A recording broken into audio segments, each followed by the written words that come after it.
아이고, 내 팔자야. 내가 미쳤지, 미쳤어. 그 돈이면 지금쯤 하와이에서 훌라춤을 추고 있을 텐데. 오후 2시, 햇살이 비스듬히 들어오는 행복한 경로당의 안마의자 구역. 이곳은 자칭 경로당의 제갈량 김만석 옹 82세의 전용작전 상황실이자 왕좌다. 전직 청과물시장 경매사 출신답게 그의 한탄은 단순한 푸념이 아니라 마치 판소리나 랩처럼 리드미컬하게 울려 퍼졌다. 안마의자의 덜덜거리는 진동에 맞춰 그의 목소리도 바이브레이션을 탔다. 영감, 또 시작이야? 자식들이 전화를 안 해? 옆자리에서 화투를 치던 박 여사가 혀를 차며 물었다. 만석은 기다렸다는 듯 투지 폴더폰을 쫙 펼쳐 보였다. 전화? 전화가 뭐야? 지난달에 내가 전재산 증여 도장 찍어준 뒤로 내 전화기는 먹통이야, 먹통. 스팸 전화 김미영 팀장이 유일한 내 말동무라고. 아들이란 놈은 카톡 프로필 보니까 아주 지들끼리 소고기 굽고 난리가 났어. 내 피 같은 돈으로 산 소고기가 목구멍으로 넘어가냐? 이 불효막심한 놈들아. 만석의 분노 섞인 외침에 주변 노인들이 킥킥대며 웃었다. 사실 이 레파토리는 일주일째 계속되고 있었다. 하지만 오늘은 달랐다. 만석의 눈빛이 평소의 서러움이 아닌 장사꾼 시절의 비장함으로 번뜩였다. 그는 주머니에서 꼬깃꼬깃한 로또 용지 한 장과 금박지로 싼 초콜릿 하나를 꺼냈다. 지난주에 꽝된 로또와 손주가 3년 전에 주고 간 썩은 초콜릿이었다. 박 여사, 그리고 김영감, 자네들 오늘 나 좀 도와줘야겠어. 내가 이대로 물러날 김만석이 아니지. 또 무슨 꿍꿍이인데. 잘 들어봐. 이 종이 쪼가리 하나면 집 나간 며느리가 가을 전어 굽는 냄새 맡고 돌아오듯 30분 안에 내 앞에 무릎 꿇게 만들 수 있어. 만석은 씨액 웃으며 작전을 설명했다. 내가 지금부터 으악 1등이다 하고 소리 지르며 뒤로 넘어갈 거야. 그럼 자네가 119 부르는 척하면서 우리 큰아들 놈한테 전화를 해. 내 아버지가 로또 번호 맞춰보다가 거품 물고 쓰러졌다. 손에 준 로또 용지를 절대 안 놓는다고 말이야. 아이고 영감, 그러다 진짜 애들 놀라서 쓰러지면 어쩌려고. 놀라긴 개뿔. 그놈들은 내 목숨보다 로또 용지 행방이 더 궁금해서 앰뷸런스보다 빨리 올 놈들이야. 자, 내 노후자금 회수 작전, 코드명 효도는 셀프다. 시작한다. 레디 액션. 만석이 헐리우드 액션 배우 뺨치는 동작으로 바닥에 드러눕자 경로당은 순식간에 웃음바다와 가짜 비명이 뒤섞인 아수라장이 되었다. 슬픈 현실을 기막힌 코미디로 승화시킨 82세 노인의 통쾌한 복수극이 막을 올렸다. 여보세요, 여러분. 오늘은 정말 가슴 먹먹해지는 사연 하나를 들고 왔습니다. 평생 자식만을 위해 살아온 우리네 어머니들의 이야기입니다. 사연의 주인공인 72세 김영자 가명 할머니에게는 뒤늦게 찾아온 노년의 사랑이 있었습니다. 문화센터에서 만난 한 할아버지와 말동무를 하며 지내다 남은 여생을 서로 의지하며 살기로 약속하신 거죠. 하지만 이 소식을 들은 자식들의 반응은 차가웠습니다. 큰아들은 대뜸 찾아와 소리를 질렀다고 합니다. 어머니, 노망 나셨어요? 그 할아버지가 뭐가 아쉬워서 어머니랑 살아요. 다 어머니 보험금이랑 집 노리고 접근한 꽃뱀이라고요. 딸마저 거들었습니다. 엄마, 우리한테 물려줄 거 뺏길까 봐 그래. 늙어서 무슨 주책이야, 창피하게. 자식들은 어머니의 외로움보다 어머니가 가진 낡은 빌라 한 채와 혹시 모를 유산이 다른 사람에게 넘어갈까 봐 전전긍긍했던 겁니다. 영자 할머니는 아무 변명도 하지 않으셨습니다. 그저 씁쓸하게 웃으며 방으로 들어가 낡은 장롱 깊숙한 곳에서 통장 하나를 꺼내오셨죠. 너희들이 걱정하는 게 내 돈이라면 이거 보고 다시 이야기하자. 할머니가 식탁 위에 던져둔 통장. 자식들은 콧방귀를 뀌며 통장을 펼쳤습니다. 그런데 첫 페이지를 넘긴 아들과 딸의 표정이 순식간에 굳어졌습니다. 통장 내역에는 입금보다 출금이 훨씬 많았습니다. 2010년 큰아들 전세자금 5천만 원, 2013년 딸 산후조리원비 300만 원, 2015년 큰아들 사업 부도 수습 2천만 원, 손주 대학 등록금. 평생 시장에서 채소를 팔아 모은 돈은 10원 한 장 남김없이 자식들의 인생 구비구비마다 빠져나가고 있었습니다. 그리고 맨 마지막 줄에 찍힌 잔고는 고작 32,500원. 그제서야 자식들은 알게 되었습니다. 할머니가 재혼하려던 분은 돈을 노린 사기꾼이 아니라 빈털터리에 병원비조차 감당하기 힘든 영자 할머니의 처지를 알고도 밥은 굶기지 않겠다며 손을 내민 고마운 분이었다는 사실을요. 통장 맨 뒷장에는 삐뚤빼뚤한 글씨로 메모가 적혀 있었습니다. 내 자식들 기죽지 않게 다 주고 가고 싶다. 나는 빈 껍데기니 나 죽거든 장례비는 이 통장 해지해서 써라. 그 메모를 본 아들은 그 자리에 무릎을 꿇고 통곡했습니다. 어머니의 재혼을 반대한 건 자식들의 사랑이 아니라 마지막까지 부모의 등골을 빼먹으려던 욕심이었음을 깨달았기 때문입니다. 여러분, 부모님의 희생을 당연하게 생각하고 있지는 않으신가요? 오늘 밤 부모님께 전화 한 통 드려보는 건 어떨까요? 그날따라 유난히 날이 찼습니다. 며느리 미정이가 퇴근하고 돌아와서는 대뜸 식탁 위에 종이 뭉치를 올려놓더군요. 뭔가 하고 안경을 고쳐 쓰고 보니 세상에 요양원 팜플렛이었습니다. 가슴이 철렁 내려앉다 못해 손발이 부들부들 떨리더군요. 어머니, 이제 집에서 혼자 계시는 거 위험해요. 시설 좋은 곳 알아봤으니까 이번 주말에 같이 가봐요. 며느리의 그 말투가 어찌나 차갑고 단호하게 들리던지 서운함이 북받쳐 올라 소리쳤습니다. 내가 늙고 병드니 이제 짐짝 취급을 하는구나. 내 죽어도 내 집에서 죽지. 저런 고려장 같은 곳은 안 간다. 며느리는 아무 말 없이 입술을 꽉 깨물더니 방으로 들어가 버렸습니다. 저는 밤새 억울하고 분해서 잠을 이룰 수가 없었습니다. 남편 먼저 보내고 아들 하나 바라보고 살았는데 며느리 등살에 쫓겨나게 생겼으니 내 팔자가 서러워 베개가 흠뻑 젖도록 울었지요. 그런데 다음 날이었습니다. 제가 가스불에 국을 올려놓고는 깜빡 잠이 들었나 봅니다. 매캐한 연기에 놀랐겠을 땐 이미 주방이 뿌옇게 흐려져 있었고 경보기가 요란하게 울려대고 있었죠. 때마침 반차를 쓰고 뛰어들어온 며느리가 불을 끄고는 저를 와락 끌어안았습니다. 그리고는 펑펑 우는 겁니다. 어머니, 제발요. 어제도 찌개 태우시고 그저께는 현관문 열어놓고 나가셨잖아요. 저 일하는 동안 어머니 큰일 나실까봐 저 진짜 하루하루가 지옥 같아요. 어머니 버리려는 게 아니라 어머니 지키려고 그러는 거란 말이에요. 그제야 저는 알게 되었습니다. 최근 들어 깜빡깜빡하던 제 증세가 단순한 건망증이 아니라 초기 치매 증상이었고 맞벌이하는 며느리는 혹여나 제가 집에서 사고라도 당할까봐 CCTV까지 달아놓고 수시로 확인하며 마음 졸이고 있었다는 것을요. 며느리가 알아본 요양원은 감옥 같은 곳이 아니라 치매 노인을 전문으로 돌봐주는 아주 비싸고 좋은 주간보호센터였습니다. 제 손을 잡고 덜덜 떠는 며느리의 손등 위로 제 미안함의 눈물이 뚝뚝 떨어졌습니다. 미안하다 아가야. 네 깊은 속도 모르고 내가 늙은이 노릇을 잘못했구나. 우리는 매캐한 연기 속에서 서로를 부둥켜 안고 한참을 울었습니다. 그게 그날 밤 박 여사는 최후의 일격을 준비했습니다. 유진 씨가 과일을 깎으려 과도를 들었을 때 박 여사는 갑자기 비명을 지르며 바닥으로 쓰러졌습니다. 그리고 자신의 팔을 날카로운 무언가로 그어버렸습니다. 악을 쓰며 비명을 지르며 사람 살려! 며느리가 시어미 죽인다! 진서가! 진서가!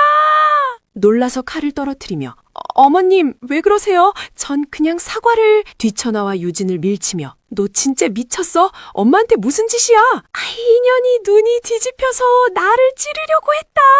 무서워 죽겠다. 당장 내쫓아라. 아니 병원에 쳐넣어. 피를 손주가 태어나던 날 그 작고 붉은 얼굴을 보며 다짐했었습니다.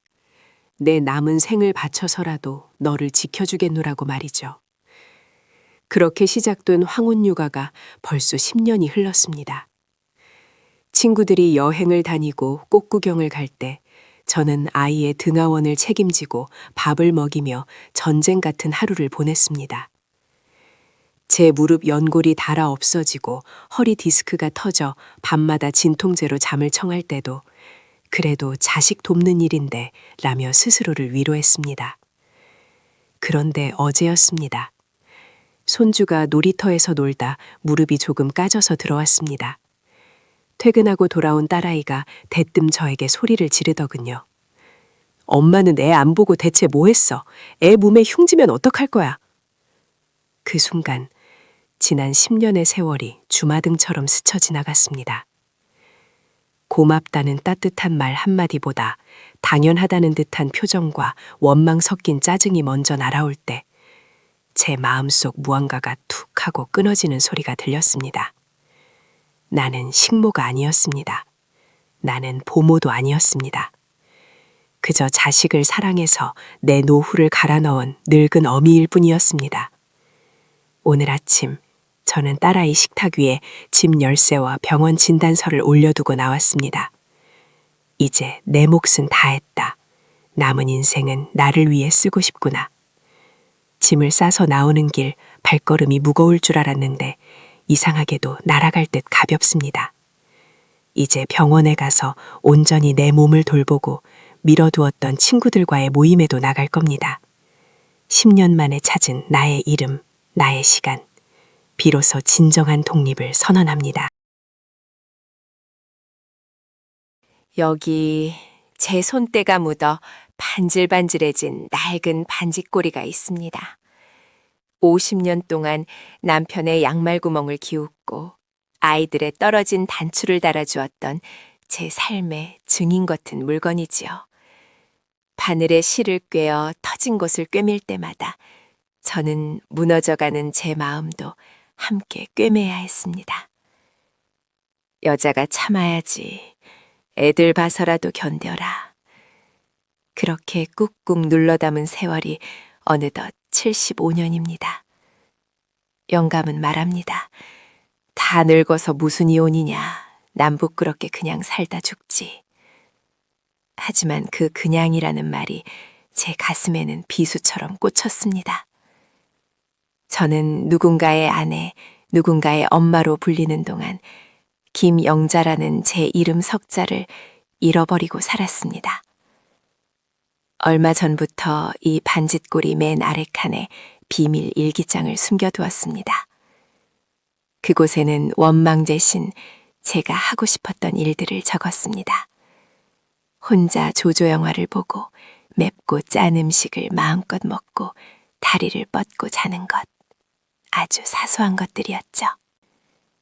여러분, 늦었다고 생각하시나요?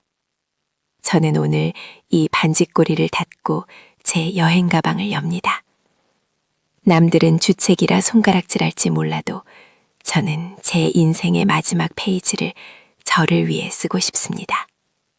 황호는 해가 지는 시간이기도 하지만 노을이 가장 아름답게 타오르는 시간이기도 하니까요. 지금 이 이야기를 듣고 계신 당신도 혹시 가족을 위해 체면 때문에 당신의 오늘을 희생하고 계신가요? 부디 잊지 마세요. 당신은 누군가의 무엇이 되기 위해 태어난 것이 아니라 온전히 당신 자신으로 빛나기 위해 이 세상에 왔다는 것을요. 75세의 저도 용기를 냅니다. 당신의 홀로서기를 그리고 당신의 잃어버린 이름을 진심으로 응원합니다.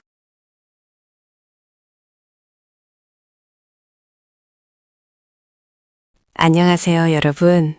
오늘 하루도 평안하셨는지요? 창밖으로 들어오는 햇살이 참 좋은 오후입니다. 이런 날은 따뜻한 차 한 잔 마시며 창밖 구경이나 실컷 했으면 좋겠는데 우리 시니어 분들의 현실은 그리 녹록지 않은 경우가 참 많지요. 오늘 들려드릴 이야기는 아마도 지금 이 방송을 듣고 계신 많은 분들의 이야기일지도 모르겠습니다. 바로 손주 육아에 대한 이야기입니다. 예전에는 애봐준 공은 없다는 말이 있었는데 요즘은 애봐주는 할머니가 상전이라는 말도 있더군요. 하지만 정말 그럴까요? 사연을 보내주신 김 여사님의 이야기를 들어보면 꼭 그렇지만은 않은 것 같습니다. 김 여사님은 은퇴 후 친구들과 여행도 다니고 서예도 배우며 여유로운 노년을 꿈꾸셨다고 해요. 그런데 딸아이가 덜컥 쌍둥이를 임신하고 출산 휴가 3개월 만에 회사로 복귀해야 하는 상황이 되면서 모든 게 바뀌었습니다. 엄마, 나 좀 도와줘. 믿을 건 엄마밖에 없어. 하며 울먹이는 딸을 보며 어떻게 모른 척할 수 있었겠습니까? 그렇게 시작된 육아 전쟁. 처음엔 꼬물거리는 손주들이 얼마나 예뻤는지 모릅니다. 방긋방긋 웃는 얼굴을 보면 피로가 싹 가시는 것 같았지요. 하지만 여러분도 아시죠? 그 예쁜 마음과는 별개로 우리 몸은 거짓말을 하지 않는다는 것을요.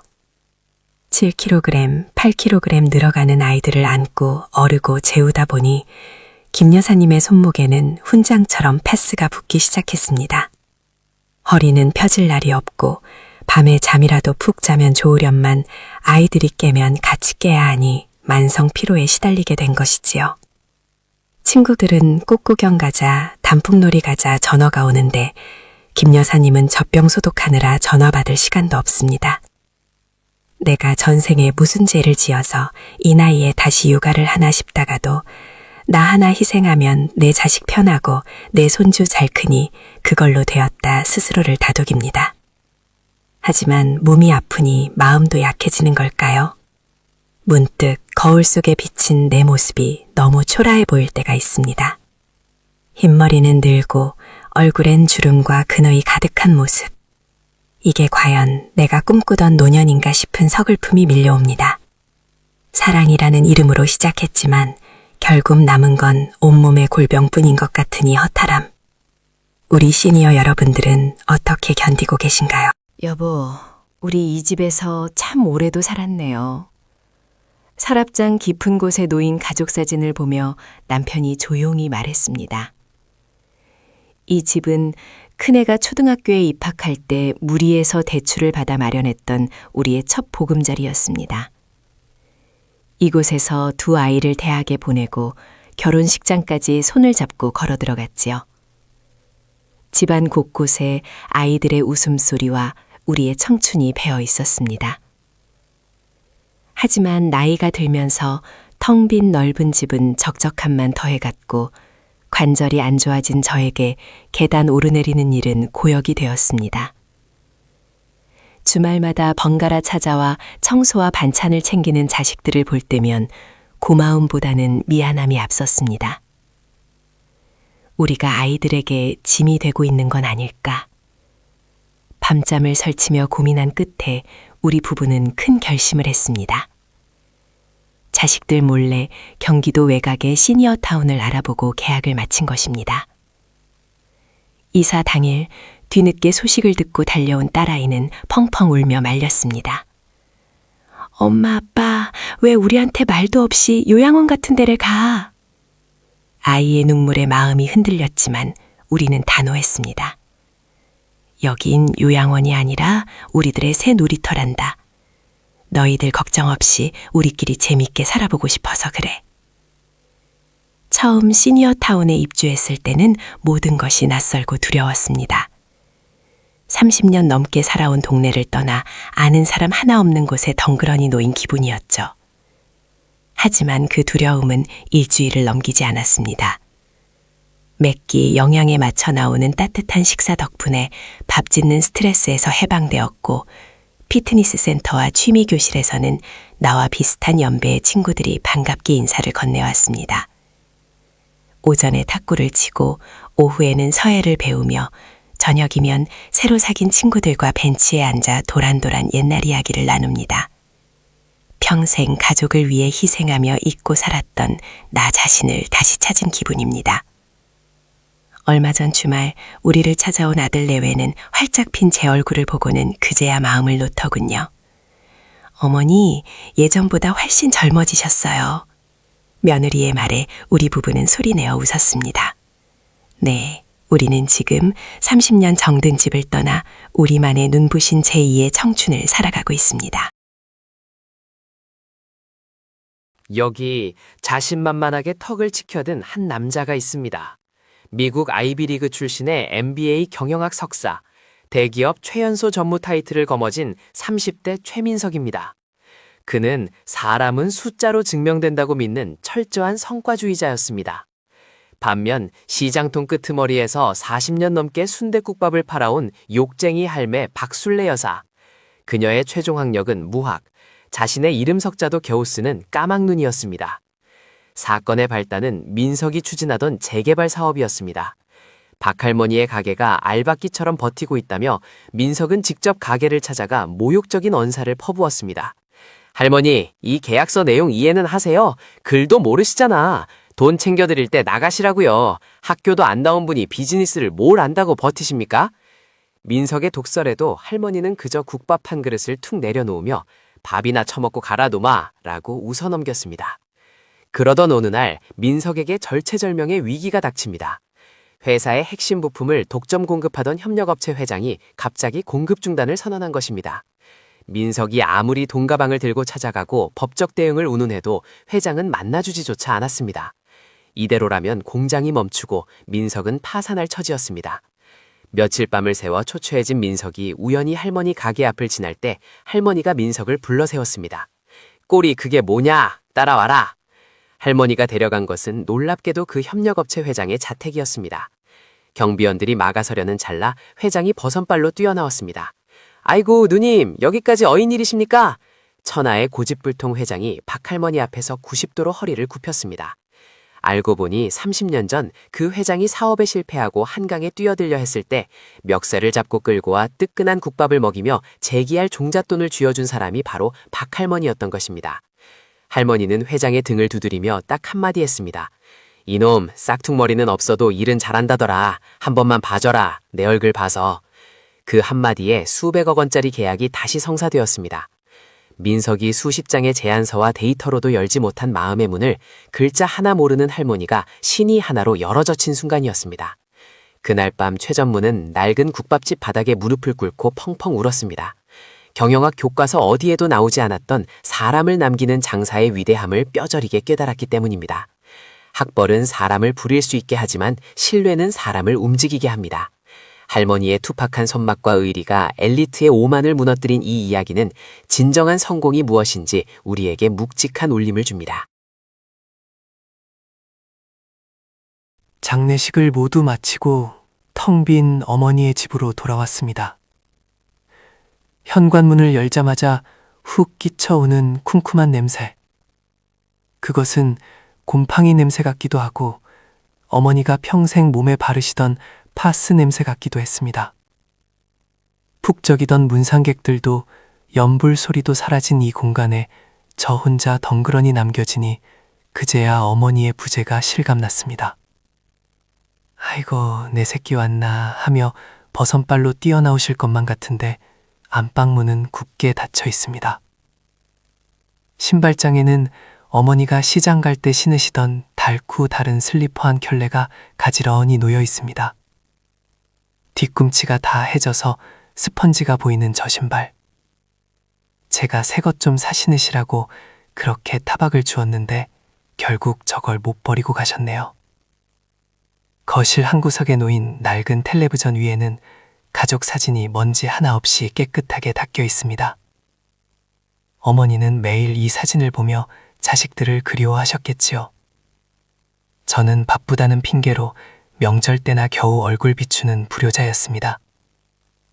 목이 메어와 넥타이를 거칠게 풀고 털썩 주저앉았습니다. 정막이 흐르는 집, 시계 초침 소리만이 제 심장을 콕콕 찌르는 듯합니다. 안녕하세요. 저는 서울 변두리에서 작은 텃밭을 가꾸며 살고 있는 72 김영자라고 합니다.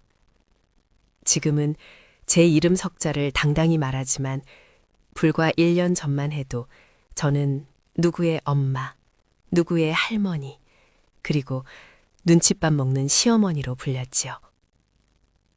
아들 내외가 전세 대란이다 뭐다 하며 집으로 들어온 게 5년 전이었습니다. 처음에는 좋았어요.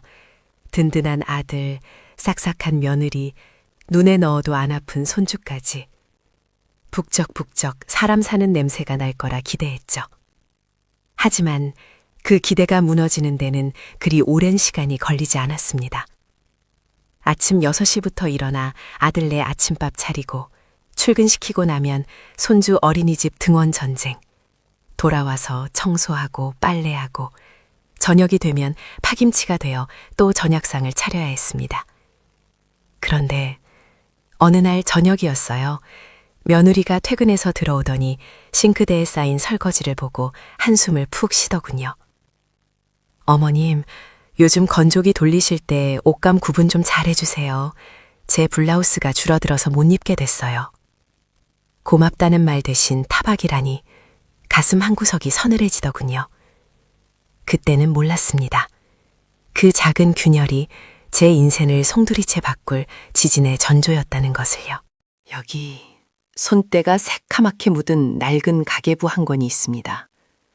10원 한 장 아끼려 먹고 싶은 거 참아가며 적어내려간 당신의 피와 땀입니다. 이 낡은 종이 뭉치가 말해줍니다. 당신이 얼마나 치열하게 살아왔는지 말입니다. 그런데 여러분, 이 소중한 결실을 사랑이라는 이름으로 자식에게 덜컥 넘겨주려 하십니까? 오늘은 60대 이후 당신의 존엄을 지키기 위해 절대 하지 말아야 할 3가지를 뼈저리게 말씀드리려 합니다. 첫째, 숨이 붙어있는 한 재산을 자식에게 미리 주지 마십시오. 돈은 단순히 화폐가 아니라 노년의 방패이자 계급장입니다. 빈손이 된 부모는 자식에게조차 짐짝 취급을 받기 십상입니다. 내 손에 쥐고 있어야 효자도 나오는 법입니다. 둘째, 만나면 기빨리는 친구는 지금 당장 전화번호를 지우십시오. 과거의 자랑 만들어 놓거나 끊임없이 불평만 하는 사람은 당신의 남은 에너지를 갉아먹는 도둑입니다. 60대는 새로운 사람을 사귀기보다 해로운 인연을 쳐내는 시기입니다. 셋째, 혼자 산다는 외로움을 남에게 들키지 마십시오. 나 돈 좀 있어, 나 너무 외로워라는 말은 사기꾼을 부르는 주문과도 같습니다. 당신의 비밀은 당신만의 침묵 속에 가둬두십시오. 지금까지 가족을 위해, 친구를 위해, 남을 위해 살아오셨습니까? 그 낡은 가계부를 덮으며 이제는 다짐하십시오. 남은 인생은 오직 나를 위해 이기적으로 살겠다고 말입니다. 그것은 죄가 아닙니다. 고단했던 당신의 삶에 대한 보상이자 스스로를 지키는 가장 위대한 지혜입니다. 당신은 그 누구보다 귀한 사람입니다.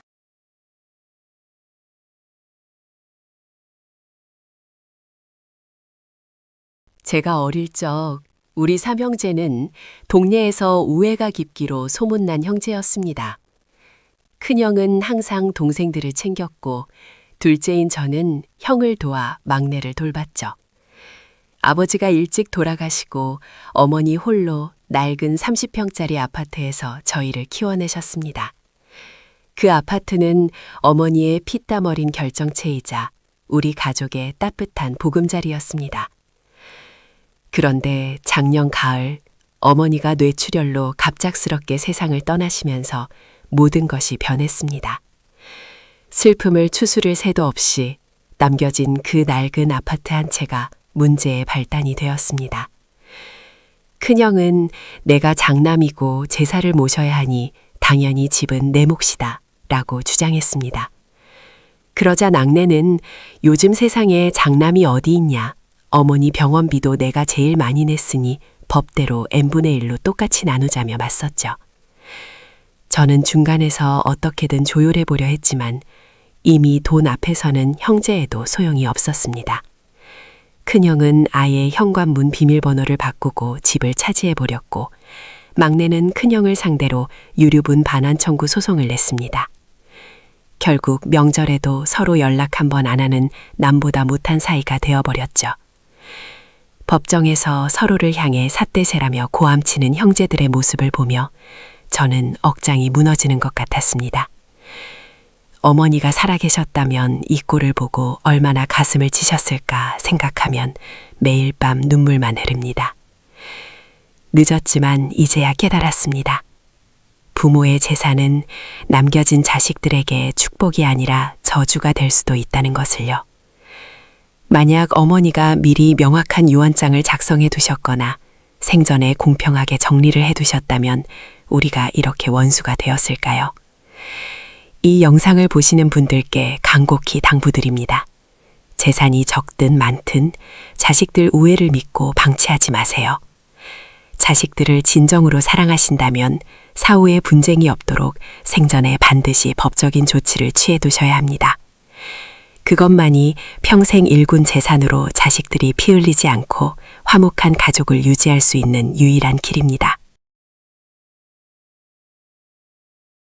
창밖에 부슬부슬 비가 내리니 문득 먼저 간 친구 김영감 생각이 납니다.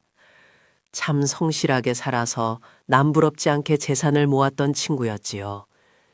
그런데 그 친구 장례식장에서 참 민망한 꼴을 보고 말았습니다. 아직 발인도 안 끝났는데 큰아들과 작은아들이 상속 문제로 멱살잡이를 하더군요. 형이 다 가져가려고? 내가 모신 세월이 얼만데.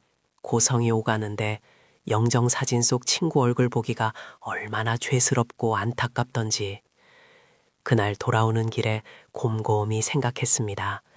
우리 자식들은 안 그럴 거야 라고 믿는 게 과연 부모의 도리일까?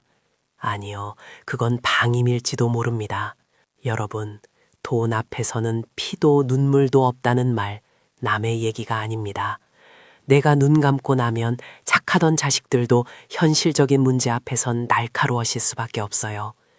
그래서 저는 결심했습니다. 내 재산이 자식들에게 독이 아니라 진정한 선물이 되게 하겠다고 말이죠.